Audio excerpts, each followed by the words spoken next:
the soundproofing. If you are not the extremely wealthy, you probably live in an apartment or even like myself, a one room. But basically in Korea, most apartments are built quite thin. The walls are paper thin. And for me, actually, when I'm in the washroom, I can hear my neighbors' conversation and I can hear them coughing. I can hear them on the phone. I can hear them fighting. I can smell the cigarette smoke exactly as if they were smoking right next to me. It's really bad. Last year, I kept getting complaints from my neighbor downstairs. She said that I was too loud when I was walking, apparently, because I do nothing but walk in this room. I do not dance or jump or... She still said that she kept hearing kong kong kong sounds like every day, and I was like, girl, I just be walking in my room.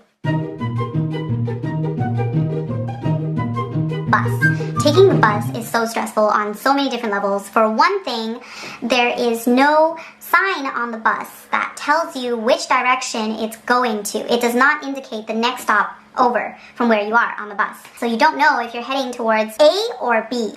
The second thing that is really stressful about taking the bus is that you will get shoved when you try to get on and off the bus. People, especially them older folks, they be ruthless. And the last thing that is super stressful, I cannot tell you how stressful it is about taking a bus, is that the bus drivers be demoniacs. They be crazy. They will literally swerve around a roundabout. It's not like, oh, let's watch and yield. It'd be like... Because these bus drivers, they on a tight schedule, like bam, bam, bam. And they will stop maybe 1 second for you to get off the bus. So if you get up when they make a full stop, you be late. The third most stressful thing is the dust in Korea. I live in Busan and it is already quite dusty, but if you live in Seoul, it's apparently even worse there because the pollution index is higher, and because I live in an apartment with not so great insulation, the dust blows right through my window, like the cracks of my window, and just lands on my floor. And so basically I have to clean my floor pretty much every 3 days if I want it to be clean.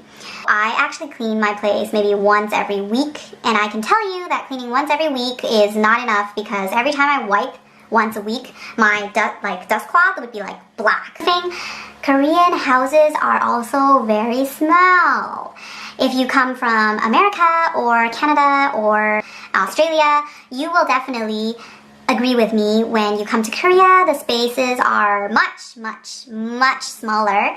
I understand, of course, that this is due to the extremely high population density and the lack of land in relation to the amount of people. So I'm complaining about this, but I'm not saying that there's really anything to be done about this.